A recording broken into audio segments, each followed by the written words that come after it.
So it's 1969. The Lubavitcher Rebbe, one of the great Jewish leaders of the 20th century, has declared that it is the opinion of the Chabad Lubavitch movement of Judaism that it is against Jewish law to flee your home Jewish community because of oppression. He is refusing to leave his home neighborhood of Crown Heights despite facing some of the most extreme anti-Semitic violence in American history. The Lubavitcher Rebbe pioneered this Jewish community philosophy that no matter what you're facing, no matter how violent or extreme or numerous or goyish your opposition, you should keep on, you should bite and hold, you should continue doing what you do and being proudly Jewish no matter what comes your way. And that's what I've been doing these last 2 weeks.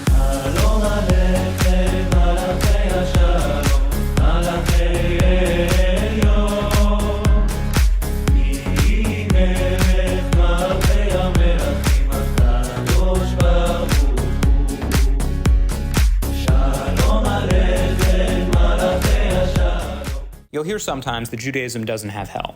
This isn't necessarily true. It depends on your interpretation on what belief set of Judaism you adhere to. But generally, Judaism does not have the same heaven-hell binary that you can find in Christianity. You'll find some similar interpretations that have sort of a good place and bad place. You'll have some where there is a purgatory, no hell whatsoever, and then there's just an all-encompassing heaven. If you've read the New Testament, the Sadducees, rather famously, did not believe in an afterlife. They believed when you died, you ceased to exist. Certainly it's clear that Vivzi Pop has had more exposure to the Christian idea of the afterlife than the Jewish one. So my assumption is that it's built off like a Tumblr agglomeration of these vague kind of pop culture ideas of Christianity, which must really stink for Christians. I had a very bad time with it. I can only imagine how much worse this must be for somebody who actually adheres to the faith it's portraying. I think exemplary of this is Lucifer, who I happen to think is one of the better written characters in the show. I won't criticize his character design on the premise of art. I'm not an artist. The most I can say is drawing every character like a twink isn't conducive to a good viewing experience. And you may say, well, it's a little strange of you as a man of faith to like Lucifer, to be a fan of Lucifer. To that I say, you're a goy, because Lucifer doesn't exist in Judaism. Lucifer's not a character. You'll find Satan, very inconsistently though. The most literal interpretation you can find of Satan in the Old Testament and by extension Judaism is that he's the sort of imp of God who is beneath God and commanded by God, but commanded to put people through hardship and challenge so that they can grow as people. Lucifer, though, is an invention of Christianity. He's this character that appears purely in the New Testament as this binary of Christ. And Lucifer in the show reflects very strongly this kind of Christian coding. Worse, actually. He reflects King James Bible coding. We're planting our flag here right now. The King James Bible is an enemy of the channel. The King James Bible is an enemy of Jew-man. It is maybe the shittiest mainstream translation of the Tanakh, of the Old Testament that exists. It is so tragically bad at conveying all of the literary nuance of Hebrew, all of the poetic function that these Hebrew texts carry into English. And one of the ways we see this in the design of Lucifer is his sort of Garden of Eden apple theming. In Judaism, the snake in the Garden of Eden is just a snake. It is, in fact, in the Garden of Eden, it has arms and legs, and there's this rabbinic commentary where this old medieval rabbi is just complaining about how God took his arms and legs away after he deceived Eve. That it'd be really cool if snakes still had arms and legs. Lucifer is not the serpent in Judaism, and the fruit is not an apple. This is a flaw of the King James translation. The medieval authors took the generic word for fruit in Hebrew. They convey it as apple throughout the whole of their translation. In fact, the apple is the one fruit it couldn't have been. Edible apples did not exist in sort of the primordial days of man. They had to be selectively bred. They were like a sort of crab apple up to that point. And modern apples, as we think of them today and as we see them on Lucifer's costume, are a very modern invention. They're the product of specific genetic engineering to make these, big, juicy, fibrous fruits. And the fruit in the Garden of Eden, there's a lot of rabbinic debate on what it might have been. One of the most prominent theories is that it was a date. The date is a very old fruit. It is fundamentally edible and kind of appealing to the human physiology. And it's native to the Levant in the Near East, where the Garden of Eden is sort of assumed to be, or somewhere in Missouri if you're Mormon. And throughout episode 1, there's this character, the wife guy, talks about killing his wife. You know, in Judaism, it is generally frowned upon to kill your wife, but divorcing her is a different issue. If we pull up this passage in Sepharia, Deuteronomy 24:1. Sepharia is fantastic, by the way. If you ever need to read anything in the Bible, you should go to sepharia.org. Maybe someday we can get a sponsorship from Sepharia. If we look at Deuteronomy 24:1, we see a man takes a woman into his household as his wife and becomes her husband. She fails to please him because he finds something obnoxious about her and writes a bill of divorcement, hands it to her, and sends her away from his house. If we look at the following verses, we see she leaves his household, becomes the wife of another man. Remarriage is perfectly legal in Judaism. And this latter man rejects her, writes her a bill of divorce, hands her to her, and sends her away from the household. Or the man dies with last taken her as a wife. Oldie's old hound. You know what I think, man? That's a more specific bureaucracy surrounding divorce in Judaism. But apart from some further clarifications, the content and commentaries of Deuteronomy 24:1, 2, and 3 imply that you don't need any special reason to divorce your wife. So can he divorce his wife? Yes, absolutely. But what did I think of the episode? What did I think of the show? What's my appraisal of its quality? And you know, I'd say that there are like spoilers incoming, but I'm going to take an educated guess and say that most of the people here don't care. Most of you watching really couldn't care less that you're getting spoiled. So yeah, the episode on the one. On the one hand, they do Nifty much better this season. Thank you, Vivzy Pop, for not putting the child-coded character in BDSM. I know that took restraint. And then they add this new character. It's like Invader Zim guy. You know, he doesn't really have an arc. They sort of jokingly call him the new Penious. He's not the new Penious because he has no arc and he isn't really relevant to the season. He just is able to accomplish things the plot needs now and then. But he's a charming character. And the little dynamic he builds with Nifty, it's cute. I mean, in this episode, it doesn't really come through, but like, you know, down the line, when they're just playing patty cake in the lobby and what have you. And then in that final fight, which we'll get to, their part of it was kind of bullshit. You know, that's all positive I really have to say about this episode. You know, like I said, I'm not an artist. I won't criticize character designs, but I understand Angel Dust was supposed to be pretty bad, was supposed to be pretty ugly looking. And they've given Angel Dust a new design, and he looks really good. Like, it looks much better. It's alleviated the twink problem a little bit, like I said, which is crazy, you know, that the one character they revised to be less twinkish is the career twink. But, you know, it's improvement.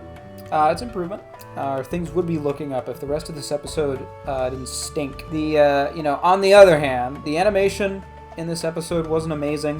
Hazbin Hotel does this thing. This is for the whole series, not just this episode. Hazbin Hotel does this thing where they want shadows, which of course, you know, is hard to animate. It's tough to do. Most animated series don't have shadows, just in like character interactions. But Hazbin Hotel really wants shadows, but they don't want to animate them. So for all of their characters, they'd give them a drop shadow and then put Gaussian blur on it. So they all have just like these foggy edges, and it like breaks them away from the background, and it looks really vile. Sometimes it's not very noticeable, but there are a few like really egregious examples. Like the further the character is supposed to be from the background, if they're like looking over a balcony, the more you can see it, the heavier their drop shadow and the heavier the Gaussian blur is. And specific to this episode, animation issues this episode has in particular, there is a point where Baggy is flying in with her wings. I don't know why they gave her these wings. I don't know why they gave her the wings back, because every time she flies, it looks like ass. This episode especially, you get a very brief little plate of her flying, and it looks terrible. Speaking of Baggy, actually, getting into the writing, God forbid. They started in this episode, but they build up Vaggie changing her name, and she goes through, you know, a couple perfectly good names. If Five Nights at Freddy's hadn't ruined it, I think Vanessa would actually be a good name for her character. But then they don't follow up on it. She's going through this, and like, of course, naturally, she'd want to change her name. Her name means vagina. It was given to her by like a surfer frat bro. Of course she'd want to change her name, but she never does. And I'm not sure why, because that would be like a genuine character moment, but she just doesn't do it. We end the series and she gets her little name tag, and it's just Vaggie, and that's just who she is for the rest of this, whatever. And that really stinks. That really sucks. There's another thing. will be an issue down the line. There's about something going on with the liberal media. She's really lashing out against them here. We have a bunch of like really stupid paparazzi, and I get, Vox is the news guy, and he's meant to be relevant. He's meant to be the main villain. It's just a lot of this, a lot of the news focus is just really dumb. The plot doesn't really advance. Just talking about how the hotel's been slandered over and over again, episode after episode, and it really stinks. On top of that, another overarching issue in this episode is that Vivziepop seems very confident that sexual assault is funny as a joke, and it's not. I've devised, for the purpose of ranking, I've devised here the Jew to Goy scale. It's read from right to left in the Hebrew fashion. The scale, it's meant to measure how Jew or how Goy the given piece of media is. I have, at each end I have some famous Jews and some famous Goys. This episode, I think, if I do this in the future with other pieces of media, I think it's a genuine question, right? Does a show being bad equate to a show being Goy? That'll have to be figured out like ad hoc, but considering what constitutes a bad episode of Hazbin Hotel is that it's the rape episode. I think what is bad in Hazbin Hotel is also Goy. I think we can pretty safely say. So yeah, this episode was pretty shit. This episode was pretty Goy. Final ranking. Goy. Can't help about the shape I'm in. I can't sing, I ain't pretty, and my legs are thin. Episode 2. A lot happens this episode, huh? God is confirmed. Hashem is now a character in Hazbin Hotel. This is really remarkable to me. For a while I thought like they would just avoid it for the entire series. They went to such efforts to avoid having God in the first season, to skirt around the issue entirely, that I didn't think there would be God. I thought it would just stay away from that forever. I thought if you went up to Vivziepop at like a convention and you went up to her and you started talking about Hashem, she would build a 30-cubit gallows and hang herself from it. But clearly that's not the case. I think, the Speaker of God, it's a kind of stupid character, but I can understand it. I can, a lot of religions, Judaism included, take issue with the portrayal of God. I mean, you could argue Hazbin Hotel is wildly offensive to religion already, but it is spoofing Christianity in this very kind of innocent, generic way. So I can understand how that would fly and how portraying God would not. In Judaism, it's gone back and forth historically. In ancient Judah, we have some depictions in art of some God representative thing or of angels. But there are other times where the tenet of not creating graven images is taken more seriously, and you are just not supposed to make art on it, kind of like how Islam is with Muhammad. In fact, the golden calf at Mount Sinai in Exodus is thought to have been, in a lot of commentary, not a pagan god. Like the Jews had not started worshiping some pagan god with a calf as its representation, but it was thought to actually still just represent God, but that God is so particular about not being portrayed as a physical idol or in any physical state that people use as an intermediary for worship that he punishes them anyway. So, graven images are taken fairly seriously. I can understand why they opt for this with God. And as far as the Speaker of God's kind of personality and behavior, it is a very generic, broadly Christian portrayal of a God that is just very generally, benevolent and also very involved. You can draw a lot of comparisons, right, between how the Speaker of God behaves and how Christ behaves in the New Testament, just in this kind of hippie, forgive and forget sort of way. And not to say that Hashem in Judaism isn't benevolent as well, but Judaism, with its great focus on interpretation and intellectualism, has a more complex relationship with God. Another thing that stood out to me in this episode, Sir Penious going to hell. So I asked my rabbi about this. I hope you all are grateful, because I had to explain to my rabbi what Hazbin Hotel is. And my rabbi told me that to fail to report a crime is not a sin, especially in the case of Sir Penious, who could have had, all kinds of negative repercussions come from that. This is a powerful person. Maybe reporting him would have done nothing. He's famously a killer. He could have just killed Sir Penious or Percival or whatever his name was. Really, he's exempt from any sin. We can see this. We can see how it's not a direct comparison, but there is sort of a similar idea with the commentary surrounding Noah. How before he builds his boat, Noah is existing in this, in this very sinful, cruel world. and he chooses not to go out and try to preach God. That might sound a little strange because Judaism doesn't actually preach or convert, really. It's not a proselytizing religion. But in its sort of early days, this is before the Jewish people actually exist within the narrative of Judaism. So there is cause to preach and spread the word of God and incorporate everybody into the belief of God in the time of Noah. Noah chooses not to do this, though. Noah's a hermit. He takes his family and he lives up in the wilderness away from all the iniquity of the world. And there's a discussion rabbinically over whether it would have been moral for him to go out and to do that preaching and to try to bring God into the world, or whether it was perfectly fine of him just to stay in his little hermit home. There's a wider discussion around Noah surrounding the interpretation of a verse that says he was a righteous man in his day. Does that mean he was a righteous man generally? We would consider him a righteous man now, or does that just mean his time was so iniquitous that he is, by comparison, righteous, and in the modern day, he would be just perfectly ordinary? Either way, the fact that he is able to be righteous, even though he doesn't preach and he doesn't go out and try to improve the world, he doesn't intervene general iniquity, indicates that there really is no sin whatsoever associated with failing to perform an action. And there's something really interesting about episode 2.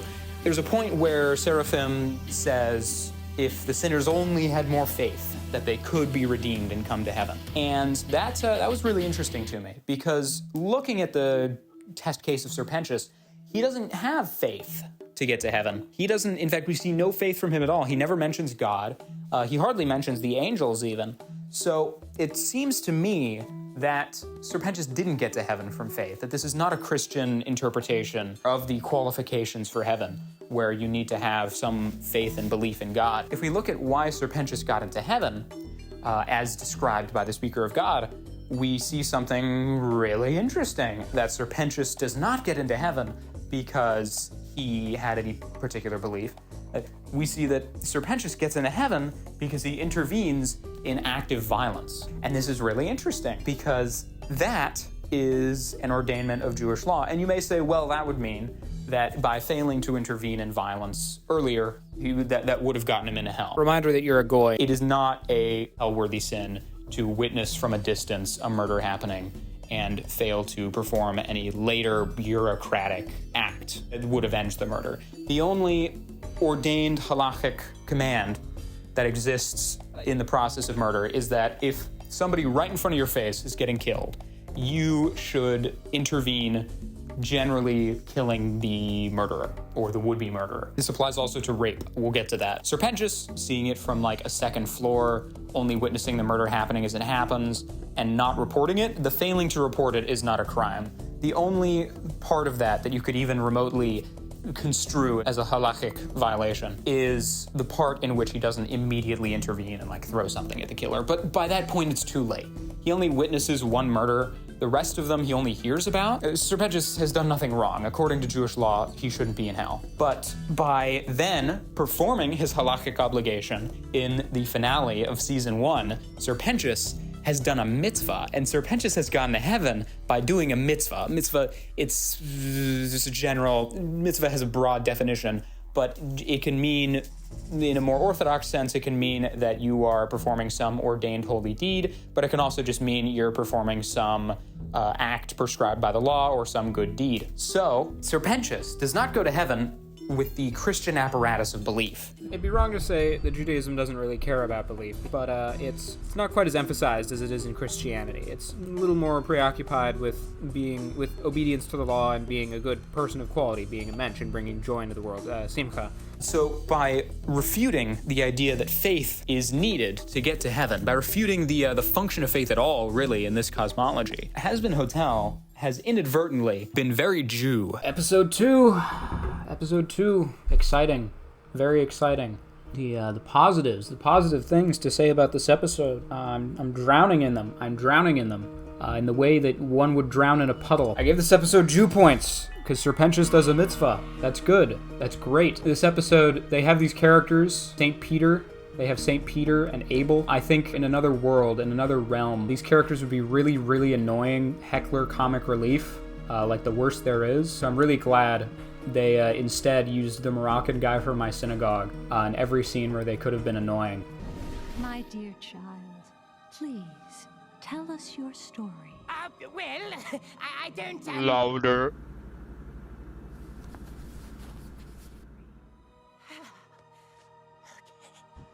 Louder.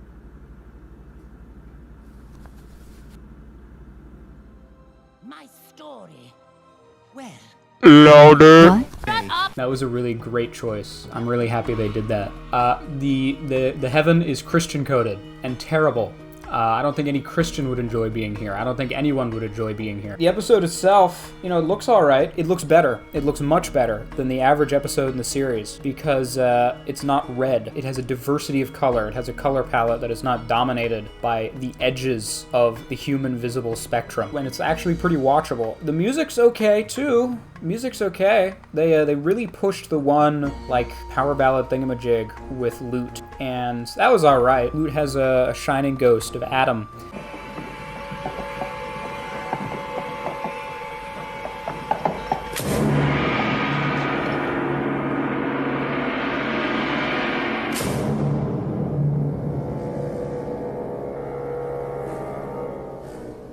Wow, someone's menstruating.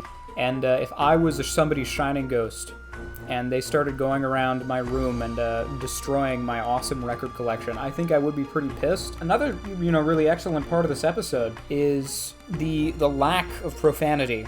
I think Hazbin Hotel is counterintuitively at its best when it's in heaven, because Vizzy Pop is being restrained by her writer's room. What ends up happening is you have much better dialogue overall that you can follow more and that isn't punctuated with profanity. I think how they worked it into the chronology, how they worked episode 2 into the time scale of episode 1, I think is fun, how they take place during the same time.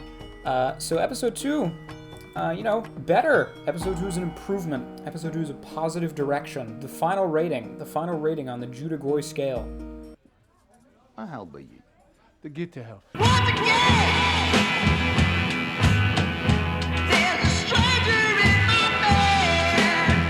I only really have one Jewish thing to say about episode 3, and we sort of mentioned it in episode 2, but it's to do with how actually bad Angel Dust's crime is. All we hear from Vox is that Angel Dust killed his father because his father was hitting him or abusing him in some way. There is some extended lore that indicates that his father was serially abusing him. This is a gray area of Jewish law. Generally, Jewish law does frown upon killing people, but there is, as I said, there is a halakhic exception for if a murderous threat, it'll sometimes be interpreted as threat to be maimed. So if somebody is trying to blind you or take one of your limbs off, sometimes commentators will call that half murder and say it's close enough to murder. You can use lethal force on the murderer. So, and the same applies to rape. So if Angel Dust's father was either beating him within an inch of his life or trying to sexually assault him in some way, then Angel Dust would not only be exempted from murder and killing his father, he would actually have a halakhic obligation to kill his father, as would any bystanders in that situation. You can't kill somebody by that logic to prevent future crime, nor can you do it as vigilante justice if somebody's already done it. It's only in the act. So if Angel Dust's father was immediately in that moment sexually assaulting him, Angel Dust is encouraged, in fact, to kill him under Jewish law. So, we don't have enough detail to know for sure. I'm inclined to say it wouldn't be a sin for Angel Dust to do this, especially because even if he does it outside of the strict parameters of prescribed killings in that immediate situation, the fact that he lives with his father and is constantly under whatever abuse his father is purveying says to me that the situation was just so dangerous that even a sort of vigilante killing would at least be tolerated under Jewish law, just because of how perpetually violent that situation is, how life and limb is constantly at risk in that household. And Angel Dust, with no other recourse, presumably, would be justified in making that killing. So Angel Dust shouldn't be in hell, at least not for that. He's supposed to be a mobster or something. So, he could be in hell for any number of other reasons. I don't know why they make such a big deal of him being a murderer. He's the most innocent person on camera. So, I think it's a little silly. I think I can pretty confidently say that nothing happened in episode 3. Episode 3 starts a pattern that we see with the rest of the season, where Charlie is stupid. You know, Charlie's arc in season 1, right, was getting more confident, building up the confidence to do a bunch of things, right? She's plenty confident this season. She's just stupid. They try to turn this into an arc for her at the end of the season by having her not be like the proprietor of the hotel, by having her be a chief counselor or what have you, even though her interpersonal skills this season have actually been quite bad. The entire thing with Angel Dust is just really, really ridiculous. I talked about it Jewishly, but also just practically. Angel Dust is maybe the most innocent person on that balcony. They're relentlessly hating on him for being a murderer, singular. Everybody else there, we see Vox. We see Vox's backstory later on. Vox kills like 12 people. Angel Dust killed a person in a very justifiable situation. Also, Vox makes a good point this episode. This isn't even like in the realm of criticism anymore. I'm just kind of confused. I was just thinking about this. Vox makes a good point. What could you possibly do? What could Angel Dust possibly do to make up for being a murderer? Does he have to give birth? Maybe the end game of the show. Maybe the end game of the show really is that just not everybody gets redeemed. The show's been very kind of wishy-washy on that. You know, the first season sort of set up at the end. It was going to be less about redemption, and it was going to be more about just making hell a better place to be. And then, you know, there's going to be like an interesting commentary, right, on how people's environment can really influence how they are as people, how being in a really harsh, really violent circumstance can actually like screw you up, and how it's not entirely people's fault for being bad people if they've grown up in bad circumstances. But, you know, they didn't do that. They just kept kind of this hardline moral boundary, and now they're trying to redeem people again, which would make it seem like the end game is that everybody gets redeemed, right? Is that all our main cast gets redeemed. But this episode is really set up that that's not going to happen with Angel Dust, which I think is fair, considering he, you know, I doubt he enjoys like getting raped, but considering he's, you know, a very sexual person in general, and enjoys, at least it seems like, enjoys being this kind of sex symbol. It does seem like we have a lot of unresolved moral quandaries with Angel Dust and like what is moral in terms of sex. One would assume that just being really sexual would just preclude you from heaven in Hazbin Hotel, but that doesn't seem to be true. St. Peter has like a line in a song where he says, "And everybody's hot," even though Angel Dust also gets mocked for being the porn demon. It feels like we don't have enough detail. We don't have enough transparency on how the moral system actually works. And I guess that's part of the point. The angels don't understand. But it doesn't seem like God understands either. All right, final shakedown. Anything positive about this episode? Absolutely not. GOY!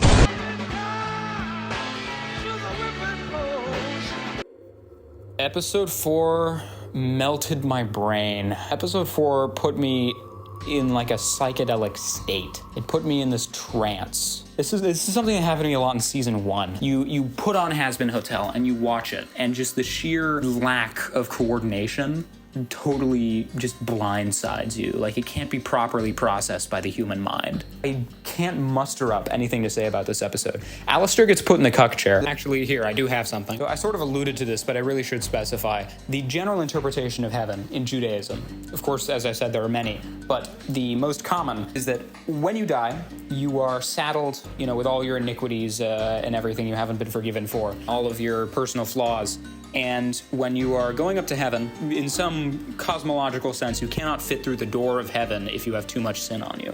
So you are put through this temporary hell state, this cleansing of your soul and your personage, so that you can enter heaven and partake in all the wonderful things heaven has to offer. Which, speaking of, heaven in Judaism is maybe the most Jewish paradise one could imagine. When you go to heaven, you study Torah with God. This can be more broad. Studying Torah can also be a shorthand in Judaism for just studying any subject. So you go up and you are learning basically everything there is possibly to know in the universe with God. And there are interpretations in which you can actually reincarnate, not for any, you know, Buddhist cyclical reason, just because you are so interested in the subject that you want to experience it firsthand, and you go down and are reincarnated so that you can learn even more about that subject, which does, you know, as a Jew, does make the Heaven and Hazbin Hotel even more miserable to live in than I could initially imagine, because there's absolutely no intellectual stimulation in this environment. I can see nothing appealing in the long term about being in Hazbin Heaven. And, you know, it shot confetti, but maybe Heaven should consider putting actual bullets in its guns. Episode 4, yeehaw! Yeah, episode 4 wasn't very good, but it's interesting though. It's interesting. I'm looking at my notes here. I have a lot of pluses for episode 4. I have a lot of positives. First positive, Alistair gets put in the cuck chair. This was funny. I laughed. Second positive, Nifty is not bad this season. They're doing Nifty pretty well. The fight in this episode looked okay. The songs in this episode were actually pretty good. One of them has the cannibal woman, and she's the best character in the show, so it's kind of to be expected. And not to proliferate any like blood libel accusations, but the cannibals in this show are very Jew-coded. Cannibals are very Jew-coded in this show. They live in their own little community. They have their own unique community leader. They're the most organized and productive people in their society because of their tight-knit communal values. I don't know, Vizzy Papa was cooking a little bit here. The other one with Nifty, I mean, it's not my genre. It's not my shtick. The Nifty actress is like Japanese American. It's a cute gimmick for Nifty to have. It's a cute. The song's also, ditched the profanity that's become so prevalent in the show for the most part. I mean, there is Vox's song at the end, but we won't touch on that.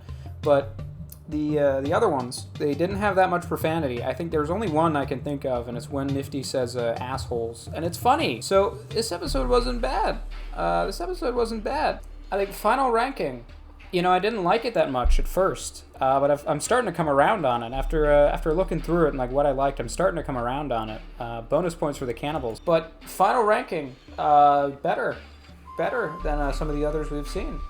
This only just occurred to me. The Christian Saint Peter is Jewish. He's a Christian Jew, but he comes from Judea. He comes from Israel. Saint Peter in the show is the pastiest ass white man you have ever seen. Do we go from here? What?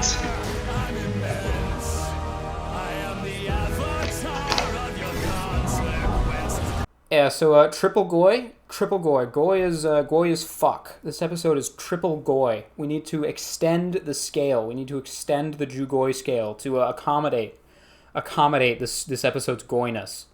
And we need a good example of it. We need a good triple goy, an exemplary triple goy. That should do it.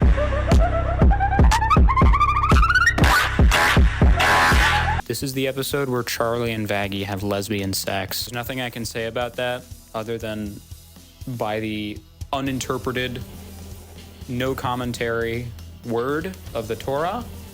There is nothing saying you can't have lesbian sex. The one passage that's used by like Christian grifters to say gays are an abomination, it only says that a man lying with a man is bad. I guess I can also say it's cool that V Tower is styled after the Tower of Babel, of Babel. I think the set itself, like architecturally, doesn't look good.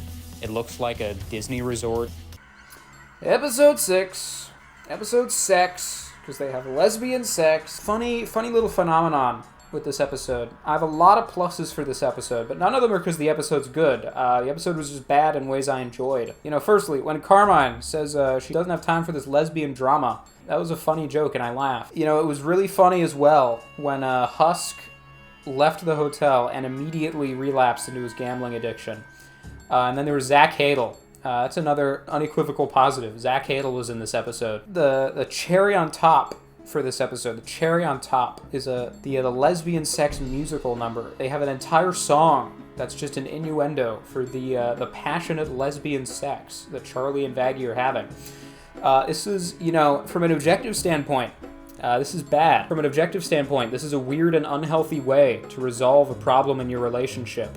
This isn't a healthy way to maintain your relationship. On the positive side, it was some of the funniest shit I've ever seen. This episode as a whole was just outrageously funny. We get a beautiful ending. To this episode. Though I think this happens before the lesbian sex, but we get a beautiful ending. And it's Vox as the egg, as Humpty Dumpty. There wasn't a moment I haven't been watching.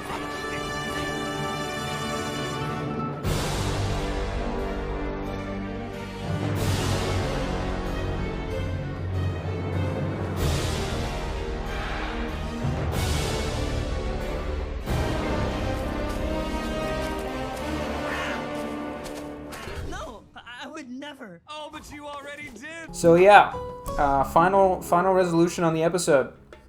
You know, this episode was bad. This episode was really goy. I don't have that much positive to say about this episode, but it did hit the sweet spot of funny bad. It hit the sweet spot of fun bad. It's not to the level of Twilight, but it's in the realm of like the new War of the Worlds. It occurs to me, Vivzy Pop looks a lot like Pearl from Mystery Science Theater, and they both purvey shit media. So I think Vivzy Pop might just be Pearl. I think her endgame is to rule the world.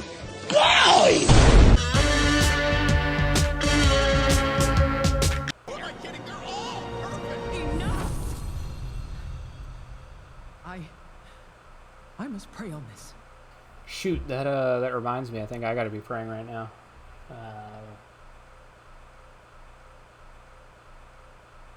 Lilith. We can talk about Lilith. Lilith is originally a Jewish character. She's a product of Jewish theology.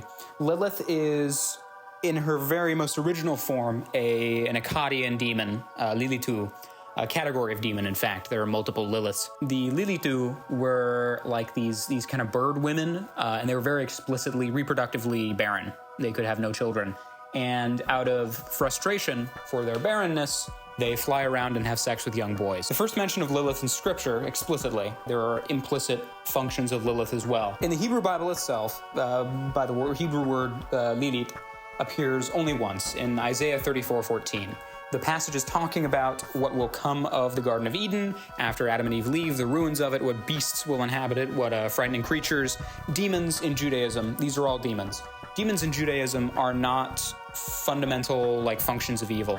We'll get into that later. More modern translations that have it more accurately will translate Lilith either as a proper noun or as night hag or night creature. King James Bible naturally translates it as screech owl. The original text sort of implies that it is part of a class of the Jewish demonology. The appearance of Lilith as this Genesis character, as this fallen wife of Adam, is in the Aleph Bet of Ben Sira, which is a satirical collection of folk tales from the 10th, 11th century that extrapolates a bunch of little details in the wordings and the grammar of the Hebrew Tanakh and uses it to create these kind of comedies of Jewish theology. One of these is Lilith. There is an inconsistency in the book of Genesis in which, while it is describing the creation of the world, it says God creates, all the creatures and everything, and then it says God creates man and woman. But after that, we jump into the story of the Garden of Eden, in which God is said to pull a piece from Adam. In the King James Bible, this is his rib. In the original Hebrew, it's just his side. It can also be interpreted that they were conjoined twins when they were created. God pulls this piece from Adam's side, creates Eve with it because Adam is lonely. So Adam is existing before Eve is a functional creature, or at least one he's aware of. God wants to give him a companion, so he creates Eve. While the most obvious interpretation of this is that the story was not told in perfect chronology, that it says God creates man and woman, and then the whole process of God creating man and woman is then described in more detail. But there is a sort of mystical interpretation of it that God creates man and woman. He creates Adam and Lilith. And when he creates them, they have a little spat. In the Aleph Bet of Ben Sira, they have a very, very particular disagreement. When it comes time for them to have sex, and they do have sex in the Garden of Eden, a lot of commentaries assert that they do in fact have sex, and a lot of the events of the Garden of Eden are thought to be the result of them having sex, such as the serpent, who by one interpretation is convincing Eve to partake of the fruit because it's trying to orchestrate the fall of Adam so that it can become the husband of Eve and have sex with her, because it saw Adam and Eve getting it on and wanted a piece of the action. Now, when Adam and Lilith are trying to have sex, they cannot agree on who's going to top and who's going to bottom. They do not at any point in this process innovate the idea of switching. And it becomes such a heated argument that Lilith blows up. She utters the true and ineffable name of God that you're never supposed to say, and she flies away with wings we didn't know she had until she flew away with them. At this point, she decides she's going to do her absolute utmost to sabotage God's creation in every way possible, but a few angels show up to negotiate with her on that point. The agreement they come to is that she will kill babies, but she will leave a baby alone if the names of the three angels that negotiate with her are put on an amulet, and then that amulet is applied to the baby. So Lilith is a very kind of fundamentally evil creature from the outset in the Aleph Bet of Ben Sira. The Aleph Bet of Ben Sira does not argue itself as, nor is it really interpreted as actual doctrine. You won't find many genuine believers in Lilith, but There are some particular belief systems of Judaism that do take Lilith quite seriously. One of these is Kabbalah and the Zohar. The Zohar is the founding document of Kabbalah. It's this tome of all of the cosmology and theology that Kabbalah has. And the Zohar interprets a very, very literal idea of Lilith. It also innovates the idea of Lilith as the wife of Satan. Of course, Satan is a different character from Lucifer, but it is the genesis of that idea that she is part of this husband-wife couple that represents a total evil. The Zohar is also unique in that it actually has them as an evil pair and not as a more morally ambiguous demon, as wider Jewish demonology interprets demons generally. And the Zohar believes that Lilith is the mother of all demons, Lilithin. The way she's the mother of all demons, apparently Satan can't get it on. She goes around in the night and she steals the semen from men's balls and she gives birth to demons with them. So, all told, in the wider scale of what Lilith represents in Judaism and in how Lilith is represented, Hazbin Hotel is a very content-friendly interpretation of Lilith. And maybe that'll change. Maybe in season 3 or 4, we will see Lilith kill babies or steal the cum from somebody's balls. But until then, we have this very baby's first Lilith that we are handed in this show. I was doing some research for the video, and I read that at one point there was a controversy with the Flapper Girl character, where she was apparently a Jewish stereotype. I shit you not, because of the shape of her nose. Moving on. Episode 7 was also very entertaining. Episode 7, I had a lot of fun. Above all, Vox's big Vox's laser piss. What the hell? Make an announcement. Shadow the Hedgehog's a bitch-ass motherfucker. He pissed on my fucking wife. That's right. He took his hedgehog fucking quilly dick out and he pissed on my fucking wife and he said his dick was this big. And I said that's disgusting. So I'm making a call-out post on my twitter.com. Shadow the Hedgehog, you got a small dick. It's the size of this walnut except way smaller. And guess what? Here's what my dong looks like. That's right, baby. All points. Wait, that's what it looks like? Ew. I don't like it. Look at that. It looks like 2 balls in a bong. He fucked my wife, so guess what? I'm gonna fuck the earth. That's right. This is what you get. My super laser piss. Oh, that's a bad tick. Oh, that's a bad tick. I'm not gonna piss on the earth. I'm gonna go higher. I'm pissing on the moon.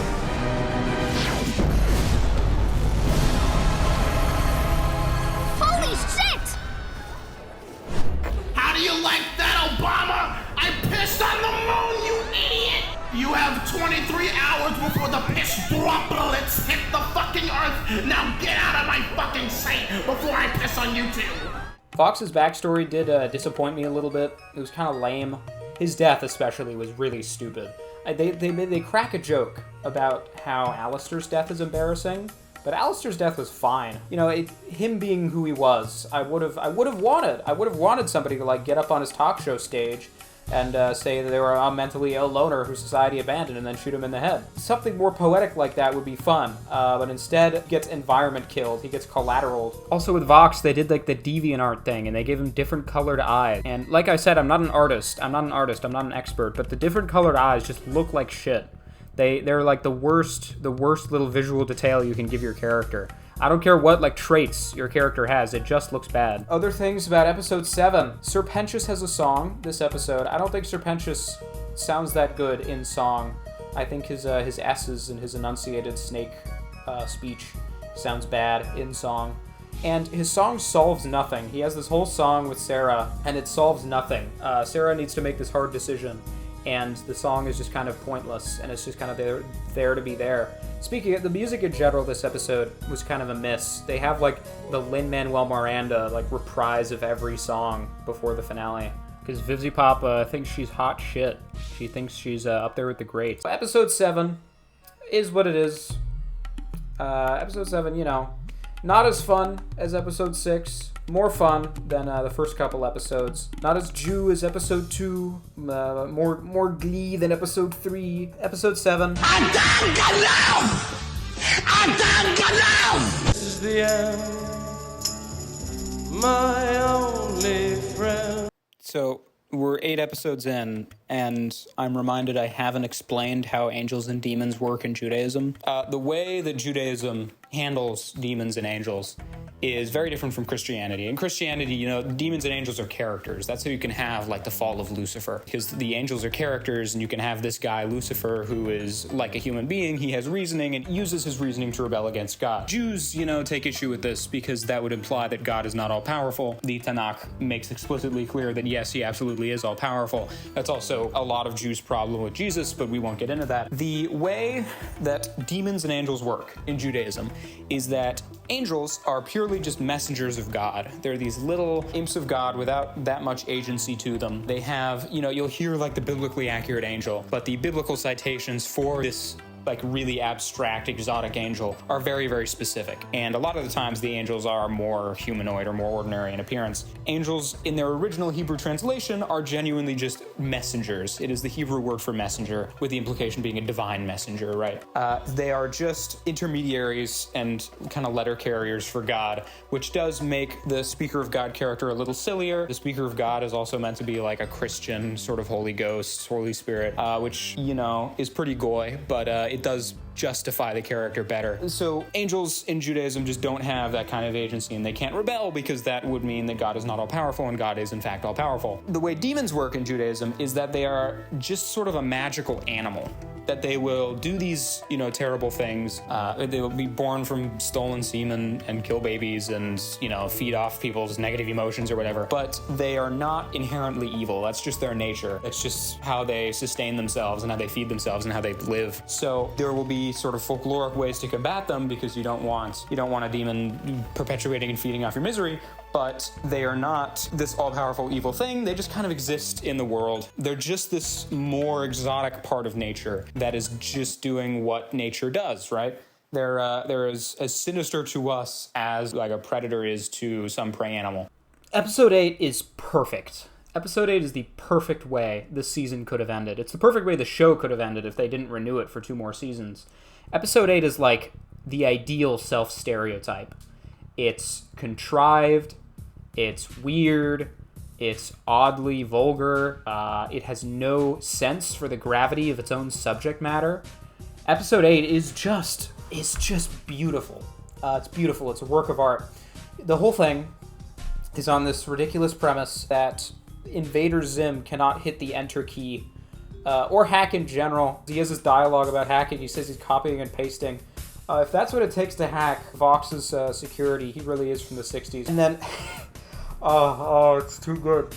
They do, you know, they have this whole thing, and it's the perfect ending to the season, because they try again to try to clear their name by being peaceful and by broadcasting it on the news. And again, it doesn't work. It hasn't worked all season. Why would it work now? And they have some big fights. The one with Nifty's okay. Again, it's built off like this stupid contrivance, but it's the fight itself is all right. The fight with Alistair and Vox is cool too. That's all right.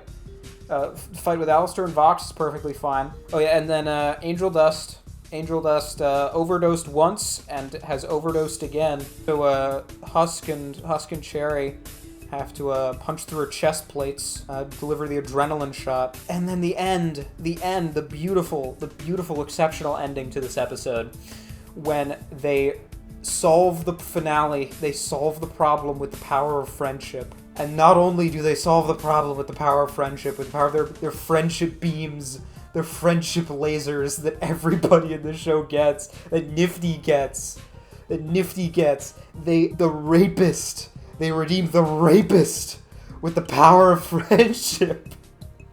With the power of friendship.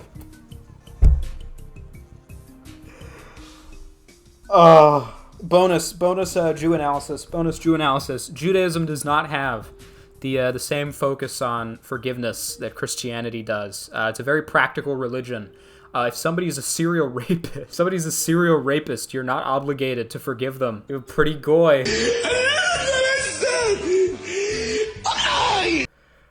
Redeeming a rapist with the power of friendship, pretty goy.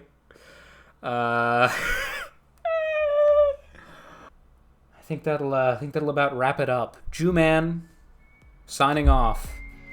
Thank you for watching.